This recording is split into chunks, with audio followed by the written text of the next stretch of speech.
And we are live here to chat about all of the television that we've watched for the past couple of weeks. I'm really excited to be joined by Carey and Kate.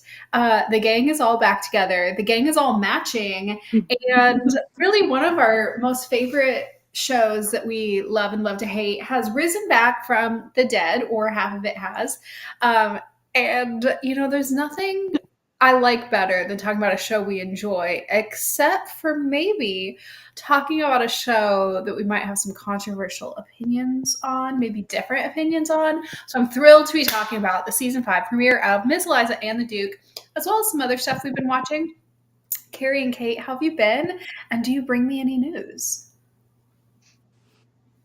I've been good, super busy, and because of busy schedules, I have no news to bring. No news is good news. Carey, what about you? I have been doing as well as possible, as humanly possible for me. So that's a good deal. The only news that I bring is obviously if you've not been under a rock, you know that there have been wildfires that have been ravaging California, causing all sorts of calamity, devastation, and loss of life, unfortunately. But there are people who are stepping up to help, and one of those people happens to be Beyonce Knowles and her foundation. And I don't know how you can have a foundation that's donating millions of dollars to help fire ravaged places and still get ridiculed for it, but somehow it's happened. But that is the news that I bring. That is fantastic, heartwarming news. Yeah, it's been all over, um, you know, social media and everything. And it's like a different kind of devastation. It's not the kind of devastation where like folks are fighting over it, like politics. It's something where at least everybody's on the same page on wanting things to get better, for the most part. So our thoughts are there, and everybody impacted. I have sports news and only sports news. The first thing is this Friday, Unrivaled starts. Now, I bandwagoned with everybody else in the world and really enjoyed WNBA last season. And there is, the 3v3 league or whatever it is. I think they even have like a 1v1 special event, whatever. But it's just sort of like a special limited run league that is starting on Friday with a lot of the best players from WNBA. So I'm really excited to watch that and have something to fill the space between NFL and WNBA. Speaking of NFL, Chiefs playoffs start on Saturday. Crazy that there's only 1 to 3 more games for them. Potentially as few as 1, but potentially up to 3. Hopefully Yes. just one. Hopefully just 1 was that. But you know what? I will not be hoping for that. I will be hoping for 3. But you either die a hero or you live long enough to become the villain, and they have become the villain. So 3-peat time. So excited. All right. Let's dive into Miss Eliza and not the Duke. And I want to start with the opening because the opening really threw me, and I'm curious if it threw you as well. How did this season transition work? The transition from season 4 to season 5. Did you also get the feeling like we were starting mid-season, or was that just me?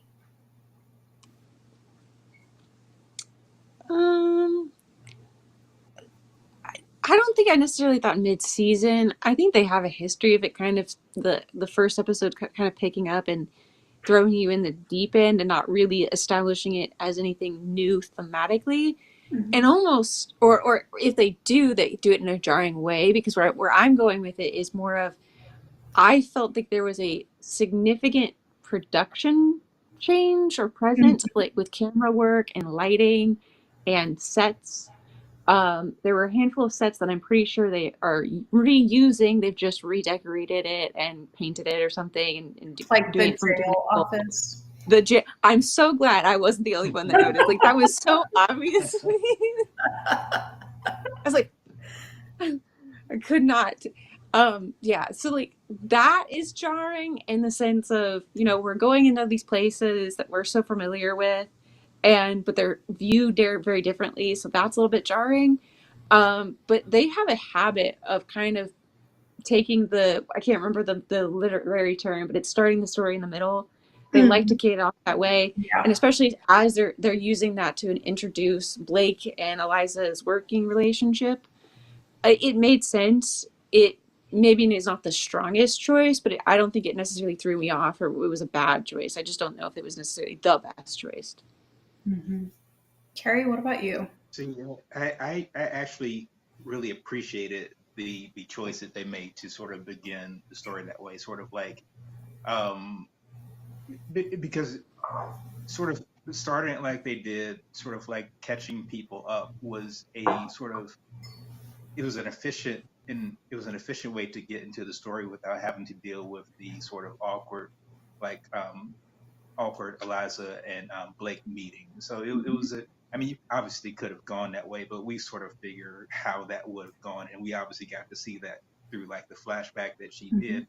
And so I thought having that sort of taking sort of the approach of like, hey, let's get into this, let's get going, and we can sort of fill in the sort of plot points as necessary. It sort of also feeds into what this show is about. It's sort of mystery, right? So it gives an opportunity to sort of explore the mystery of how they met and how those interactions went. And I thought it was funny, sort of particularly when Eliza got called out for being sort of like a terrible narrator of story.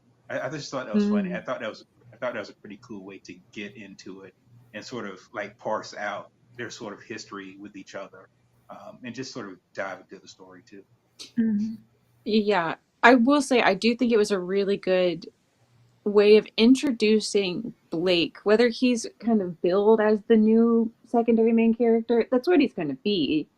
And I think they did a really good job of doing that to show how, like, one of the big standout things to me is he's very methodical. And so I think the cold open to it where did a really good job of showing that, and how that kind of interacts with Eliza and her being far more kind of reckless or a wild shot. And it did a really good job of explaining the difference between their working relationship and what her working relationship with William was in a very quick manner, I think, which is nice, especially since how fast these seasons go. They don't have a lot of time to take to build that up, and I think they were trying to get that out the door as fast as possible.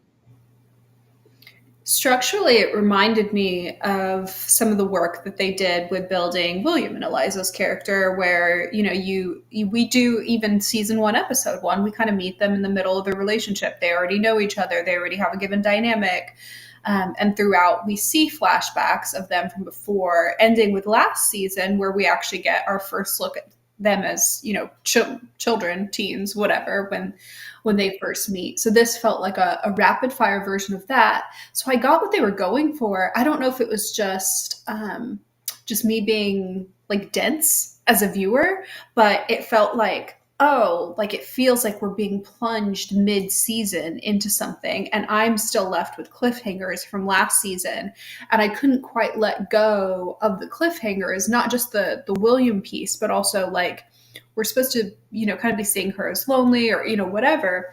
I wanted to know more. I wanted the blanks to be filled in. But by the end of the episode, I was satisfied with their explanation. I was satisfied with what they've started to introduce in terms of, her new dynamic with the new inspector. And I'm glad that they didn't just directly try to replicate another version of her dynamic with William. Like, it is substantively different. But that does lead me to my second question, which has to do with where we find Eliza, where we're introduced to her in terms of her mental and emotional state, and then throughout the episode we get a few more glimpses into why she's there. They go to great lengths to have her surrounded by friends, colleagues, and connections, different ones, even the length of having a bizarre prison office that looks like a strange set, but it's giving her yet another connection of yet a different type, which I appreciate. But they still show her at the end of the day as lonely. So how is this season of Eliza working for you? Carey, you want to go first? Sure. I like that she has opportunities to sort of, and we're talking about sets, and that sort of matters because it gives like sort of a time and space where she can sort of interact with each of these different characters, and it sort of gives her an opportunity to um, sort of sort of develop's not the right word, but sort of demonstrate different relationships with different people in different spaces. And so Mm-hmm. it's sort of like a way for her to compartmentalize like these sorts of things through the visual for the viewer, in that these people are in these sort of specific places. And so I like that she has the opportunity to do that, because she is sort of the connecting point to all these disparate characters, because I would not expect that obviously any of them would like communicate with each other outside of their communication with her. So it's sort of like, and it's also sort of a physical way for her to sort of move the story around to these sort of different places. And I think she gets something different from each of the characters and each of the opportunities that she has to interact. um, and it's sort of like, the question is was like, where does she go when she needs to sort of be alone, and she sort of has that sort of spot too. So I like the way that they sort of, and it's probably going to sound weird, but sort of have boxes that she can sort of go to for each of the things that she needs from each of these different people. So I like the way that they move that around. Mm-hmm. Yeah. To kind of like build on that too, I noticed we've mentioned briefly like the difference of the different feel of the cameras and the lighting. They've also made a pointed effort, or like the camera movement. I'm not sure the exact terminology, but they're doing a lot more of long shots following her and very much keeping her at the very focal point of the shot, Mm-hmm. as if to recenter her as the main character. That was Mm-hmm. probably a very intentional move, both in writing and in film production, Mm-hmm. because, or in direction, because of losing William. But I think what it actually also does is it reinforces the fact, and I'm about to drop some maybe possibly controversial opinions. I think this is one of the most well written episodes about Eliza to date. Yeah, I would So agree with that. yeah, because we've talked previously about like her being ambitious, and that like not being a fault or anything. By no means do we like were ambitious, but um a lot of times in the previous seasons her ambition became her only personality trait. It became one note, and a lot of times it actually even felt like her ambition was less about being a good detective, or and more about her ambition was to prove herself, whether it be to William or herself. And now, yes, she is still kind of clawing tooth and nail to get the job, but it has far more an air of, well, I have the job. I've secured this. Like, this is mine. I can't let this Blake guy come in and kick me, like, keep me from the police work that I've been doing. Mm-hmm. And I have to, still keep doing my job to pay the bills, but I also have to continue to find meaning in this task, because if I don't, then what was it all for? Mm-hmm. What was Right. all my choices for previously? And I think that's such a interesting way of recontextualizing her ambition and giving it a lot more dynamics with how she interacts with people. It makes her far, she's still not like the most empathetic person, but it makes her more understanding. It makes her more realistic and relatable as a viewer. But then it also kind of allows some air into the moments where she feels lonely, or uncomfortable, or missing people, or just in need of support. um, it feels more poignant rather than just her wrestling against somebody telling her she can't do something, and then her ambition having her prove something else. Mm-hmm. Yeah, I think they did a really good job unpacking her motivation and the complexity of it. That we can see her be sad but not regretful. We can see her be lonely but not necessarily pining for him, pining for William, in that she wants to be with him because ultimately she had that chance. I think the one bone I would pick is really just logistic, in that I wish we had had a chance to dive into the storyline towards the end of last season, having having this as part of last season, like knowing he was going to leave, knowing it was going to be permanent, just kind of changing some of that a bit, and having her having him ask her to join him, but it'd have to be as his wife, and she can't be a private detective. That whole explanation. Getting to see that and getting to see them have that conversation would have been really gratifying. Painful, yes, because she says no and boohoo and all of that. Mm-hmm. But having that all happen off screen, and we're seeing the after effects, but we're not actually seeing her make that choice. We're not seeing her write a letter. We're not seeing her weigh her options. It takes, so for me it takes away, because right now, like you said, they're diving really well into her character and showing aspects of what's her future, what is her goal, where do we go from here. But I think we could have learned a lot too by seeing her make that decision. Would she have made it rapidly? Was it an automatic no? Would it have been an initial yes that she second guessed? Would it have been something where she goes back and forth and gets opinions from others? Is it something where she doesn't get any opinions from others because she doesn't want to know what they have to say? I think that could have been really interesting, and I wish we had had a chance to dive into it last season. But they do like flashbacks, so it's possible we'll see conversations about it this season where we learn a bit more, Yeah, I was about to say. Can I ask a question? So go ahead. I was just going to add to that, like, it just feels like, if they had known a little bit earlier on in the last season that he was going to leave, I think they might have pushed the timeline around and maybe had more of it in the end of last season. And then I agree with you, like, they still have the rest of this season to have more flashbacks, more conversations, her talking more with Ivy, her writing more letters, like seeing her really go through with this decision.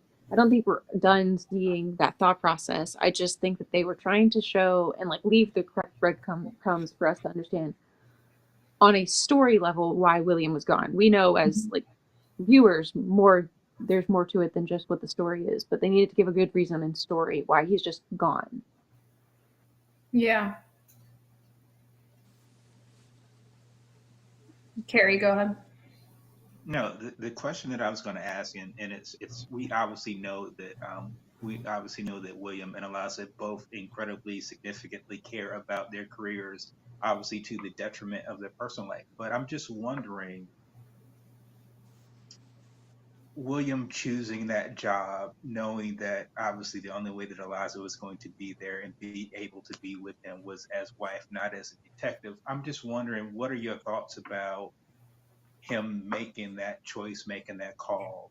Because obviously we would ultimately, we would hope and suspect that somehow, some way, that both of them would sort of look themselves in the mirror and say, you know what, maybe this one time I need to choose my personal life over my professional life. And I'm just wondering, does that decision that he made, how does that make you feel about him, and how do you think that the writers of the show wanted us to feel about him making that choice?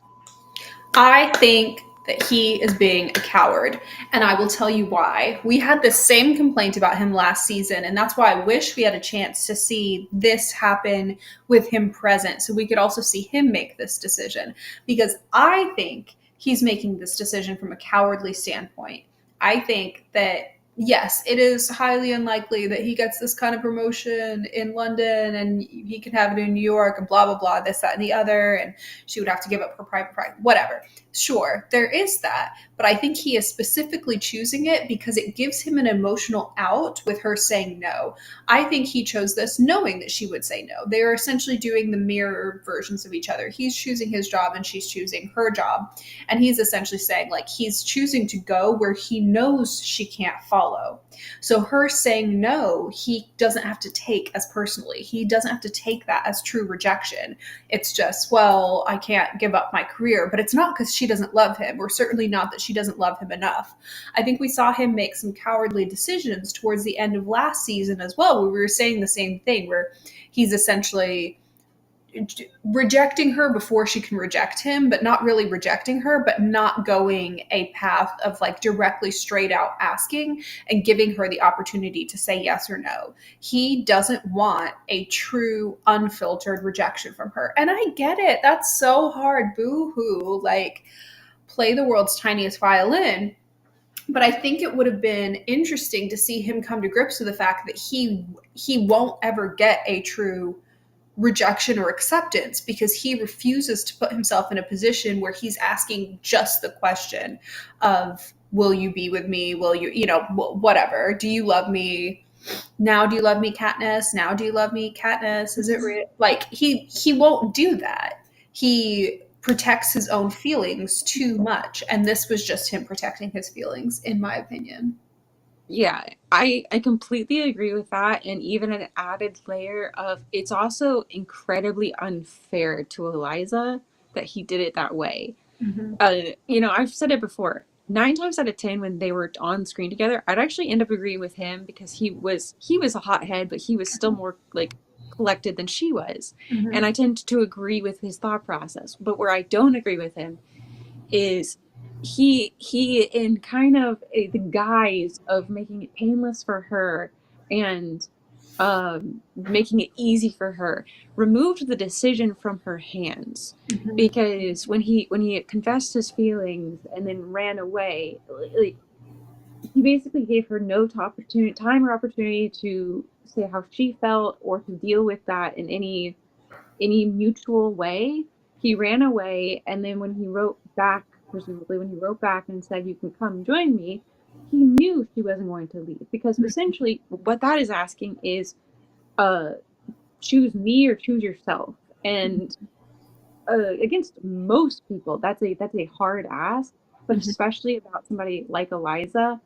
And honestly, if she were to accept him in that uh contingency or in that setup, she would no longer be the Eliza that he loved. So but he was kind of setting her up for an ultimatum that nobody could ever win. Mm-hmm. And it's also, I And mean, what he's asking from her is so substantial. If he had asked her to give up her private practice in London, which we all theorized might become a possibility, might become a point of contention. I think we discussed that at least in season 4, possibly before then, that at a certain point, he can't be with somebody who is also, doing, there's the like internal corruption issue. If he had asked her to give it up in London, that would have been a big ask. Okay. If he had asked her to move to the Americas, that would have been a big ask. He's asking her to do both. He knows good and well that there's multiple huge reasons to say no. He knows it is entirely out of character for her to say yes. This is just his way of avoiding true rejection. And I mean, there's ways they can get around this if they want a Hakuna Matata happy ending situation. They can have him start a private practice of his own in New York and send a thing saying he wants to go into business with her and they can be, detectives together, some bullshit like that. They can have him retire early or move into, some other position to where it'd be perfectly fine for her to continue her private practice in New York. You could have them, do some sort of flash forward where they like get together post retirement or some shit. Like there's all of this that they can do that could be interesting, just for the denouement, just for the ending, when the show ends, final episode. Mm-hmm. But for now, for this moment, there is a level of cowardice there, which is why I think it makes her new Inspector Blake, is that what it is? Inspector Blake, Detective Blake, whatever.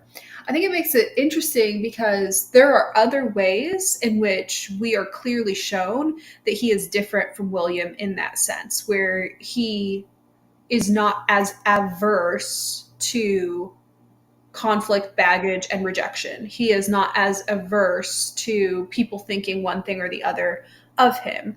And one key example of that is the fact that he has a child. So he has clearly been through more age appropriate milestones than William has been through. William and Eliza had both not been through a lot of age appropriate milestones. And I'm not saying it is a necessity for anybody, even in Victorian England, to have a kid, be child free. Again, Hakuna Matata. However, Eliza was emotionally stunted, and we talked about it often. William was emotionally stunted, couldn't handle rejection, wouldn't go for things, it wasn't just for Eliza, wouldn't move things forward with other women.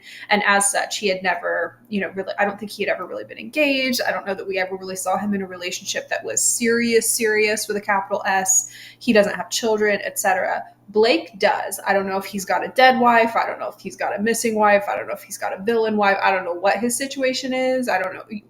Maybe it's not even his own child. Maybe it's, a dead sister's whatever, and he's raising his niece or whatever. But he has hit more milestones, and I think that's going to force Eliza to mature if their relationship ends up going like a romantic or semi-romantic direction. The only reason I was laughing is because you were just killing off a bunch of women. It was either a mother or an aunt or something. You're just killing them off, man, left or right. Nothing a Victorian show likes as much as an orphan. So, and this is the last thing that I'll say about it. The reason I asked that question is because it was obviously sort of noted in Eliza's monologue about her practice, her job, it meaning something in light of obviously how she split from William. Mm-hmm. And it sort of makes me wonder, and I'll be thinking about it sort of like through the season, is like what will success in her career, what will that look like? What will that mean? Will it, because I mean, it'll just be interesting to see what that looks like, what it feels like for her. And I won't say knowing what she gave up, but sort of, because I don't think she gave up anything. It'll just be interesting to see what that looks like in comparison to what some people might feel like what she could have had if she had gone to New York. Mm-hmm. Yeah.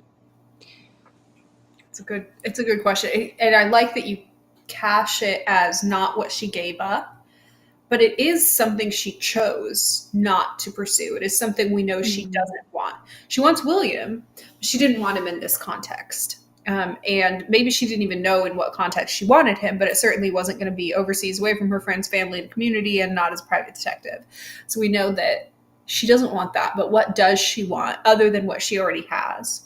What are we rooting for her as a viewer?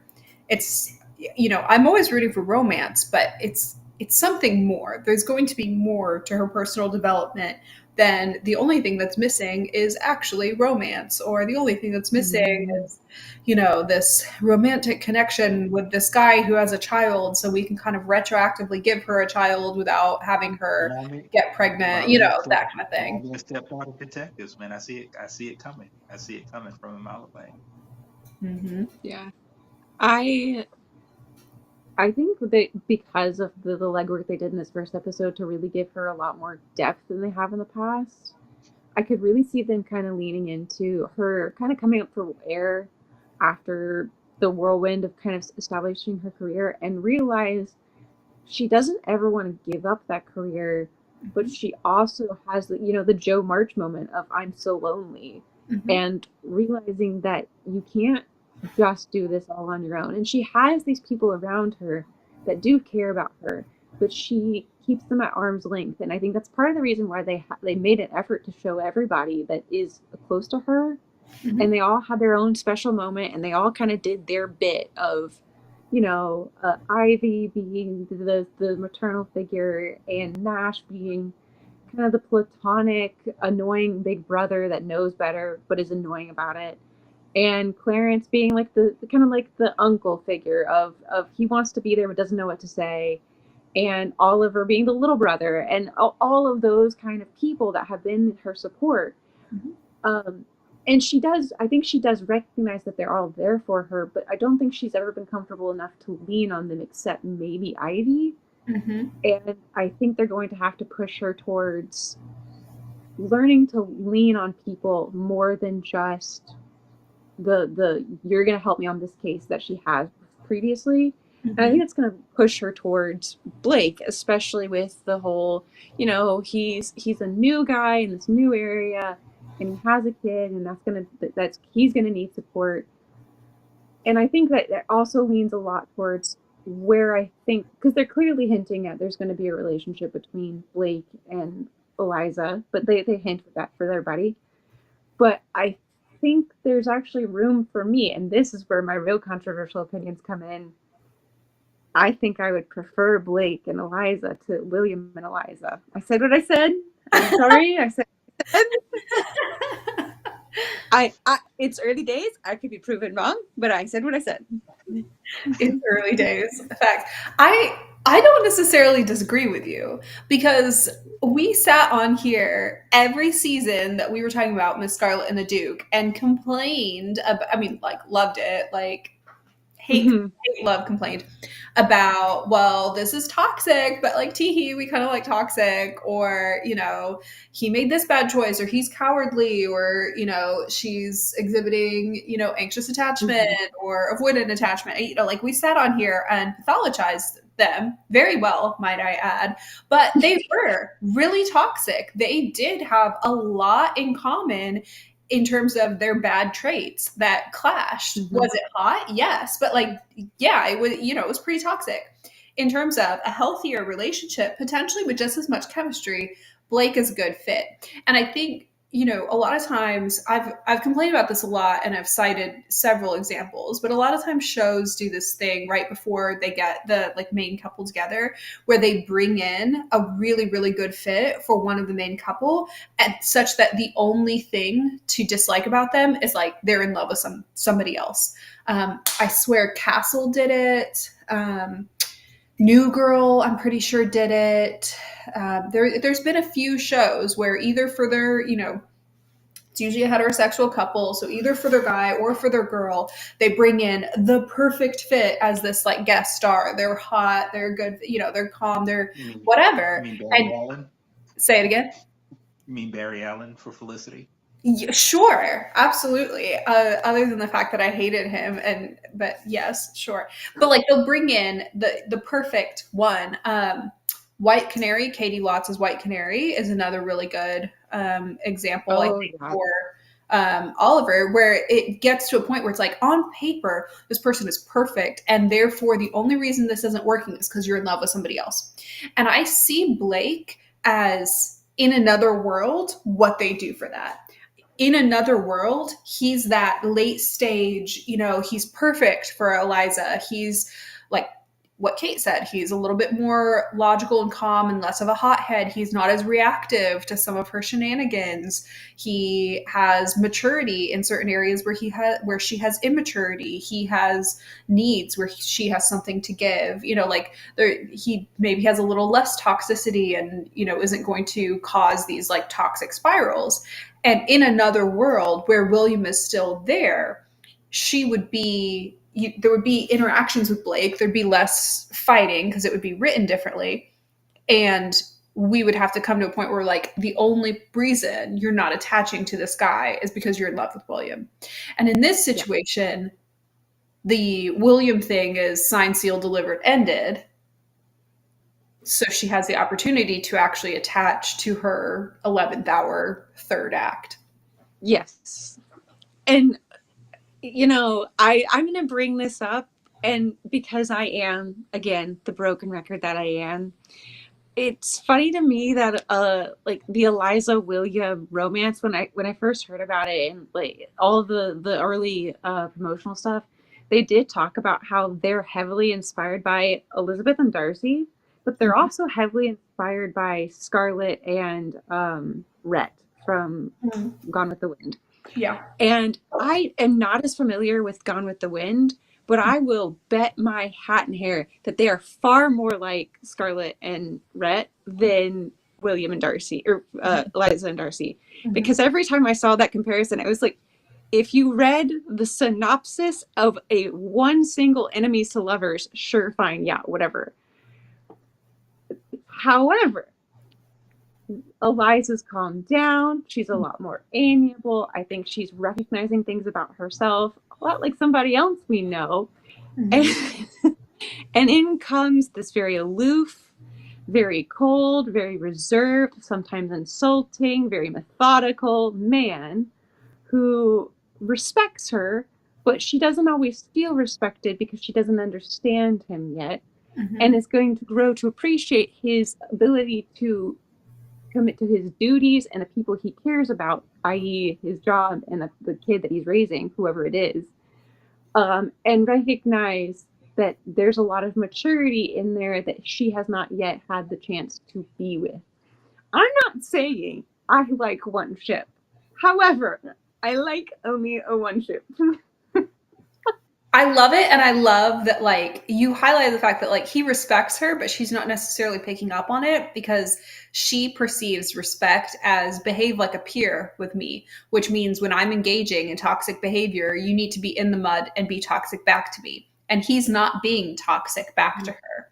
And so Mhm. she's feeling like he's not treating her like a peer, but he just doesn't have the same toxic pattern she has. I'm sure he has some other ones for like, for example, being aloof, that distance, that sort of not putting himself in a position to be abandoned, whereas William didn't put himself in a position to be rejected. There's still some things to work through. I'm not saying that he has per se less to work on. He's just in a different place than what William is, and I think they're less likely to like Joker, Harley Quinn spiral into, toxicity together. I think it'll also Totally. be really healing for her to see, he's there for his, kiddo, and she's had, these daddy issues since time immemorial because her father passed, not to make light of it, but like, so seeing him still be there for his kid, I think will be kind of like a bit of a healing thing. I don't know. We'll see.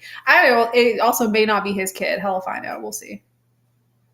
Am I the only person over here that's on Team Prison Nash? That is his name, right? Patrick Nash. Yes.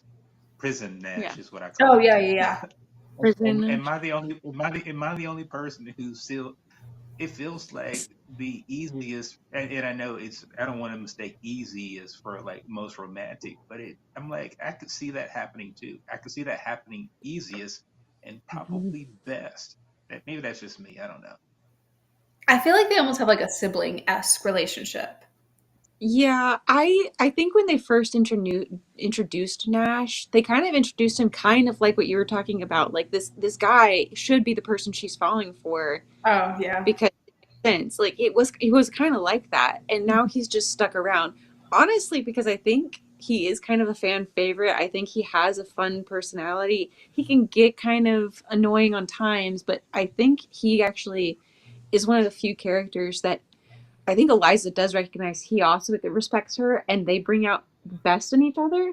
Mhm. And so now they have kind of grown into a more sibling relationship where they squabble, but it is kind of a I come to you for advice. I'm going to hate your advice. I'm going to argue with you, and then I'm going to follow your advice. I could Sounds I good. could see them playing both sides. I could Yeah. see them keeping their options open a little bit, particularly just seeing how the story plays out and how the chemistry plays out. I don't think she and Nash look as good together, and I think a lot of these types of shows are so heavily dependent on like the feeling and the look of chemistry, and they weren't really able to generate that with Nash, especially since he was around when William was around. But we'll see. I like their little prison office dates. I just think Well, that he's got the best prison sentence I've ever seen in my life, other than like what Goodfellas maybe. yeah, no, literally. Hmm. Nice little cushy office with which to receive guests because they can't pay for an alternate set. It is time to talk about what else we watched or read this week. And Carrie, I'll let you kick us off. What else did you watch or read this week? Well, I've watched two things particularly, and I'll let you pick which one you want to hear more about. But I've been Okay. watching, in fact, the season finale of Star Wars Skeleton Crew was just Tuesday. It's sort of basically Goonies in space. If you're Mhm. familiar with Goonies, I know that you guys are probably not the target audience with Goonies because that was back in the '80s. But it's basically Goonies in space. It's a whole lot of fun. Kids doing what kids do who actually act like real kids because they are, which is, interesting and strange and new, but it is what it is. So I have been watching that, and like I said, the season finale was Tuesday, and I've also been keeping up with season two of The Irrational, which is turning out to be an interesting show. It does not have the same overarching sort of narrative through line that season one had, but they found a way to keep season two pretty interesting. So I'm enjoying that also. Tell me what you're thinking about The Irrational, because that is the one I watched season one and I really enjoyed it, but I haven't even touched season two yet, and I think I forgot half of season one at this point. How is it going? How are they kind of keeping momentum going in season two? Well, what I like about season two is that they've obviously found sort of an organic and real sort of like easy way to bring Rose into the story and that sort of thing. Because obviously season one, she was sort of like, I don't want to say like a means to an end in Mm-hmm. terms of like what the story was, but now she's obviously an integral part of it. She's a cast member now and has a pretty significant relationship with Alec. Um, one of the most recent episodes, one of the most recent episodes, what I really, really liked about it is because they gave an opportunity for Alex's ex-wife and for Mm-hmm. Rose to have an opportunity to sort of like get together and bond. And it wasn't necessarily bonding over, hey, I used to love him and now you do, even though that's obviously sort of key to what their relationship will be, but it was more of a situation where they were investigating a case and they just had an opportunity to have quiet moments. And while they do have that shared relationship between them, the the gist of their communication and their conversation wasn't just about the fact that, hey, I used to date him and now you do too. And so I think it's important that like um, particularly women in a show, in a movie, and that sort of thing, have an opportunity to have relationships that, while sure on their face they're dependent upon what their relationship used to be with a man, they're not entirely dependent on that being the reason that they are friends. So I thought that was a pretty cool, and it was a really good episode too. That was one of the things I really liked about the show in season one is I thought that they wrote complicated women well. That was praise I had always given to The Good Doctor. They would write women who were complicated, not always like pretty Pollyanna agreeable or like bad Laura Croft, fighter. Like they would write complex, interesting women well, including women who aren't like in their 20s, you know what I mean? Like women who have lived some life and carry some baggage. And I really appreciated that. So I'll have to Yeah, give season two a yeah, and shot. they are the majority of the cast, which is like incredibly important. So yeah. Yeah, I love that. Kate, what about you? Have you had a chance to watch anything, read anything? Where are you at? Hmm. So I've been super busy. I haven't really had a chance to watch much. I will say next on the watch list is as season 5 of Miss Scarlet's coming out, so is season 5 of All Creatures Great and Small. I'm Yeah. very excited about that. Uh, and I have been listening to some audiobooks. One of the one I'm listening to right now is the Ruby Frankie, or the Sherry Frankie's memoir about her mother Ruby Frankie. If you know about that case, it's a very dark, very sad case Mhm. of child abuse. So I really won't make light of it, but I highly recommend the memoir. Honestly, just if nothing else, just to support Sherry. But I think she also does a really good job of telling her side of the story and telling how all of it kind of escalated and kind of fell apart around them, Mhm. um, and what the effects have been on her and her family. Mm. That's a good recommendation. I haven't had a lot of like reading opportunity also because of general busyness, but I was able to wrap up one Frida McFadden book called The Perfect Sun. It was fantastic. Her stuff is good for like kind of, I don't want to say like mindless quick reads because it's like there are mysteries that you have to solve and there's like murders and dark things and like Vanessa Hudgens voice people are gonna die, but like it's among the more like accessible mindless mysteries, I Mhm. guess. I don't know how else to say that. Speaking of something else Yeah. mindless, I just caught up on Virgin River. The latest season ends with a cliffhanger. It was fantastic. That's such like really just Mhm. suspend disbelief and suspend any judgment of writing, characters, actors, believability, anything, and just like enjoy it for like ooey gooey garbage, and it's great. I will say on the books front, I had recommendations for you and I forgot about them, so here they are now. Oh, yes. There is a ongoing series. I didn't write any of this down, so I there is an ongoing series of modern adaptations of Jane Austen's novels. Okay. They are a little steamier than I tend to read, but it's like you always know when it's coming up. It's the last, like one of the last scenes in the book, and then it's done. Um, they're actually really well done, and they're very, very funny. They're very strong on the secondhand embarrassment, though. So if you're not liking that, don't worry about it. But the first one is Emma of 83rd Street, I think. Okay. And it follows Emma as if she lived, in New York, and that she and George Knightley still had the very much like growing up as brothers sisters, and then oh my gosh, I'm in love with you. Um, but it does a really good job of making her a modern person with modern concerns, and I do think that was really well done. I think a lot of times that is one of the struggles of making a modern adaptation, is making their concerns make sense in Mhm. modern day.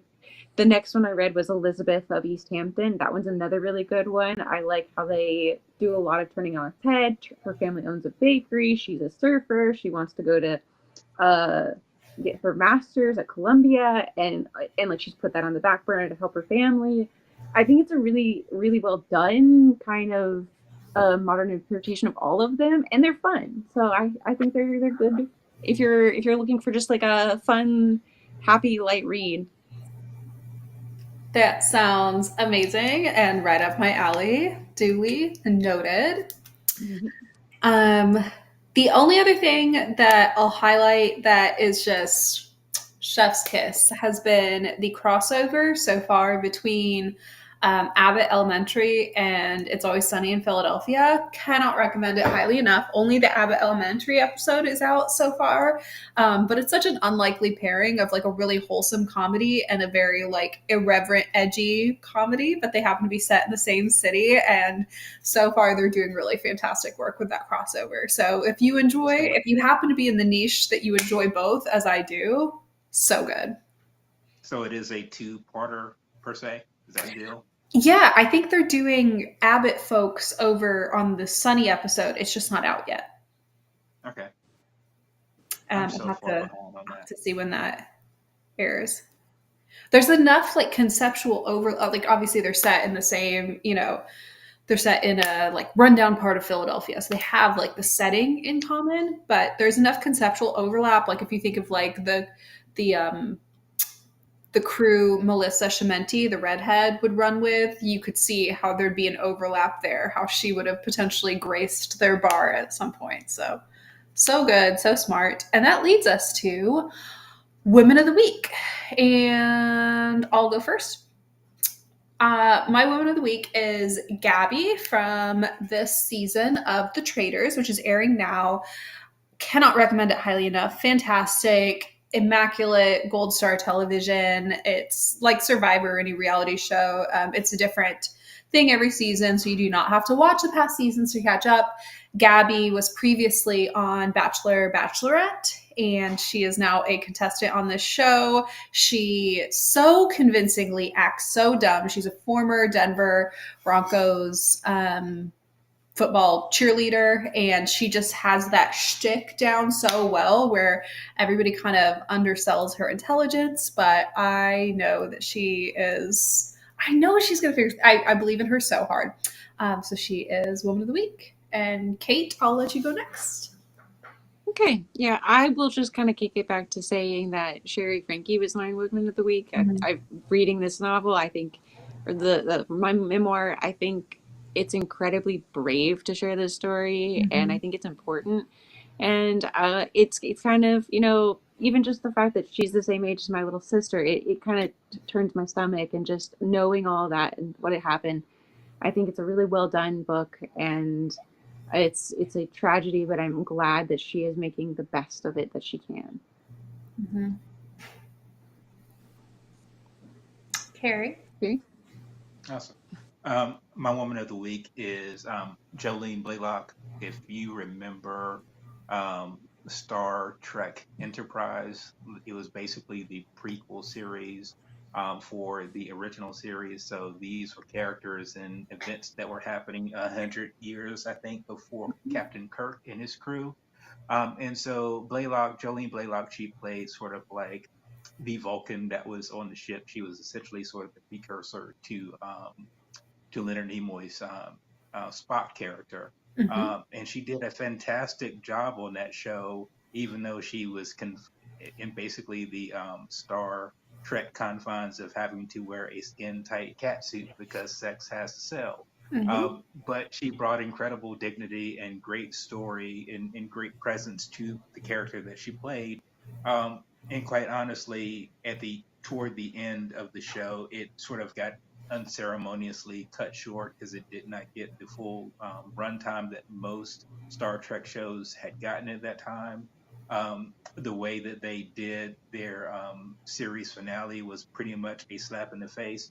And I'm not saying that this is why she did so, but essentially she quit acting, got remarried, raised a family, and did all those wonderful, fantastic things. But lo and behold, like I said, about 20 years later, if you're familiar with the animated show Star Trek Lower Decks, which is a fantastic show, by the way, it's sort of like Star Trek. There's a whole lot of humor in it. It's sort of told from the perspective of characters who are not necessarily on the bridge, the characters who are part of the show that you would never ever hear about in sort of like the main shows because they are the lower decks, not on the main bridge. Long story, even longer. Someone wrote a really fantastic story for her character and did the strangest of things. They called her up and said, "Hey, would you be willing to come and take a look at the script and maybe get back into the Star Trek game?" And lo and behold, she read the script, loved it, and came back and did it. And so it's always really, really cool when a fantastic actor and a fantastic character and has an opportunity to come back to a situation and to an opportunity that people appreciate. And she did it. And all it took was, to write something well and to simply ask if she would do it. And she did.